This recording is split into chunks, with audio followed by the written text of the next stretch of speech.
Hi, I'm Andrew Lueck, Next Gen Ag LLC. We're a private CRO or contract research organization. We've worked with the soybean growers for the last 8 years doing various work.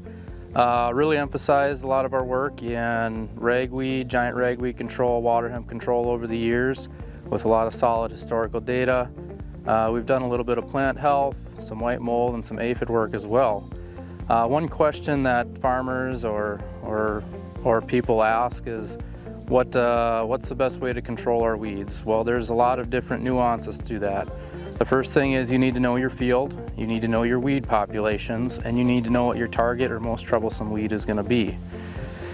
Here in 2026, in our location, we had a fairly mild spring. We got good timely rains, with the exception of about 10 days ago when the soybeans were between V4 and V6. We got some pretty consistent rainfall that caused some wetter conditions, forcing the soybeans to sit in some water.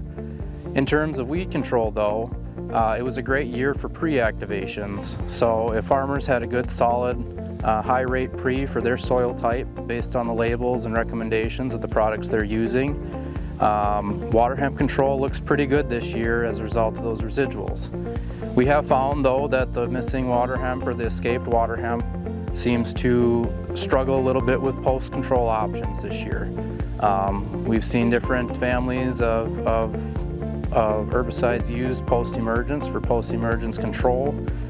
We know there's some resistance to the glyphosate, obviously, and our other products or other families haven't necessarily been providing 100% control on our water hemp escapes this year. This is consistent with what I've seen the last couple years. So making sure that we're timing our applications when water hemp is our target weed to small weeds. We need to target our 2 to 4 inch weeds and no bigger. Any larger than that, you might have issues with your post-emergence control products. In terms of giant ragweed control with pre-emergence is very complicated and difficult. There's not a lot of options out there for giant ragweed control as pre's, and what is out there does an okay job, but is not going to totally wipe out a heavy infestation of giant ragweed. As you can see in the areas behind me, we've got a giant ragweed spot that's heavy pressure, intended for research purposes, and we saw very little control from pre-emergence products on these studies.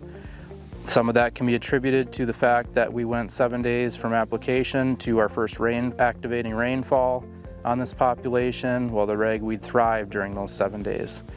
We did see some pretty good control in our lower pressure areas from our post options. Again, we have glyphosate resistance out here, but our Liberty and our Enlist 1 products did an okay job. Liberty did great where it had normal pressure scenarios and we got good coverage. And Enlist 1 did a good job as well as a group 4. It's very effective on ragweed. So in both scenarios, we saw really good control of giant ragweed from Enlist 1 in both the field scenario and the more severe research type scenario. That's kind of the update on the weed control stuff for the summer of 2026 here in southwest Minnesota near Renville, Minnesota.